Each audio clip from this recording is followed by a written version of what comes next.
Сәлем достар, менен жаңа рецепт қабыл алыңыздар. Мені қолдап, каналыма жазылып, лайк басып, комментарий жазуды ұмытпаңыздар.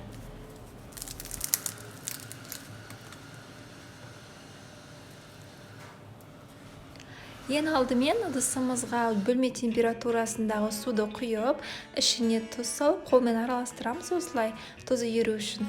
Одан кейін ұн салып, ішіне сода және де қопсытқыш қосып, ұнға қосамыз, именно араластырып, қатты қамыр елейміз. Себебі қамыр тыныққан сайын, тұрған сайын ол жұмсарып кетеді.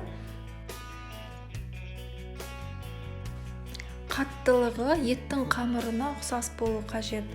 Осылай илеп болғаннан кейін пакеттің ішіне салып, кішкене тынықтыруға қойып қоямыз. Шамамен 20 минут өткеннен кейін тағы бір қайтарып илеп қоямыз. Қамырдың арасына жағатын май неғұрлым жоғары болған жөн, мендегі 82,5% щедро елеті майы. Біраз тыныққаннан кейін осылай жұп бөліктерге бөліп күлшелейміз. Оқтауыңыздың размеріне қарай 2 үлкен бөлікке бөлсеңіздер де болады. Одан кейін қамырымызды ұн себе отырып жайып, ең соңына үлкейген кезде ұн себуді тоқтатамыз.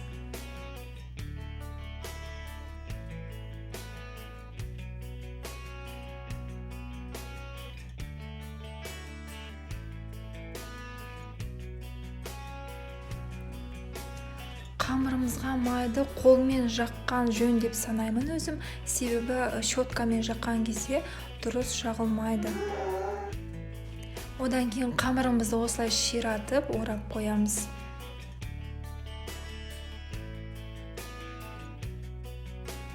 Екінші зола қамырымызды жайып болғаннан кейін май жағып, жаңағы бірінші жайылған қамырды екеуін бірге қосып жібереміз.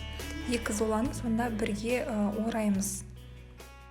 Қамырымызды бірнеше сағатқа тоңазытқышқа қоямыз, болмаса мұздатқышта сақтасаңыздар да болады. Ал енді салмасын дайындайық. Мен пиязды осылай жарты дөңгелек етіп турадым. Егер де пиязыңыз үлкен болса, ортасынан тағы да бөліп жіберсеңіздер болады. Мен салмасына картоп қосып жібердім, себебі өзім қатты жақсы көремін. Сіздер қоспасаңыздар да болады, болмаса асқабақ қоссаңыздар да өте дәмді шығады. Одан кейін ішіне тұз, қара бұрыш, кориандр салып, жақсылап мыжып араластырып жібереміз. Сонымен салмамыз дайын. Ал енді қамырын дайындайық. Мен әрбір қамырын 40-45 граммнан өлшеп алдым. Сонда сіздерде әдемі шағынға келген самсалар шығады. Қажет болған жағдайда ұн сеуіп, осылай қолмен басып жібереміз де, оқтаумен дөңгелетіп жайып, салмамызды салып, қалаған формадағы самсамызды түйіп аламыз да, ал мынаны қызып тұрған пешке 180 градуста 35-40 минуттай пісіріп аламыз.